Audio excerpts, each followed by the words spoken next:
আজকে বানাবো দক্ষিণ ভারতের এক স্বাস্থ্যকর সুস্বাদু ও জনপ্রিয় একটা রেসিপি বিসিবেলে ভাত। এটাকে খিচুড়িও বলা যেতে পারে।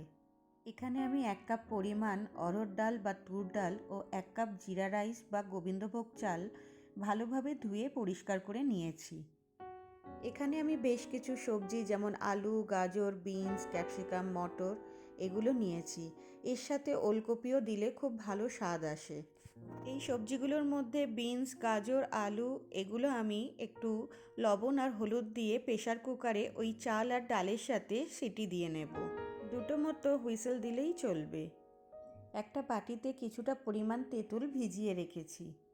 এবার আমরা বিসিবেলে ভাতের মশলাটা তৈরি করে নেব। এর জন্য এখানে গোটা ধনে, গোটা জিরে, গোলমরিচ, মেথি দানা, সাদা তিল, গ্রেটেড কোকোনাট বা ফ্রেশ কোকোনাটও আপনারা নিতে পারেন, আর তার সাথে ছোলার ডাল, বিউলির ডাল, শুকনো লাল লঙ্কা আর কালারের জন্য শুকনো কাশ্মীরি লঙ্কা একটা প্যানে ড্রাই রোস্ট করে তারপর ঠান্ডা করে পাউডার বানিয়ে নিতে হবে। এই মশলাটা আপনারা নিরামিষ খিচুড়ি অথবা ডালিয়ার খিচুড়িতেও কিন্তু ব্যবহার করতে পারেন, তাতেও কিন্তু খুব সুন্দর স্বাদ হয়।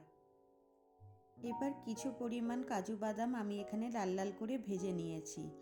ঘি ও সাদা তেল মিক্সড করে তাতে 1 চামচ করে ছোলার ডাল, বিউলির ডাল, রাই সর্ষে, কারি পাতা ও শুকনো লঙ্কা ফোড়ন দিয়ে কিছু পরিমাণ পেঁয়াজ কুচি ও টমেটো কুচি দিয়ে একটু ভালোভাবে ভেজে নিতে হবে।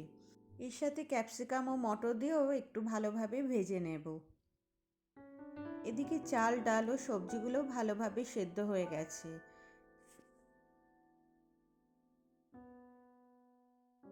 এবার যে বিসিবেলে ভাতের মশলাটা আমরা বানিয়ে রেখেছিলাম সেটা 2 থেকে 3 চামচ মতো দিয়ে সামান্য আর একটু জল দিয়ে ভালোভাবে মশলাটাকে কষিয়ে নিতে হবে।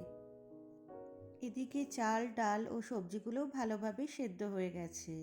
মশলা কষে এলে এই সিদ্ধ করা চাল, ডাল দিয়ে ভালোভাবে মশলার সাথে মিশিয়ে নিয়ে এবার স্বাদ মতো লবণ, হলুদ গুঁড়ো ও ভিজিয়ে রাখা তেঁতুলের জল দিয়ে ভালোভাবে ফুটিয়ে নিতে হবে।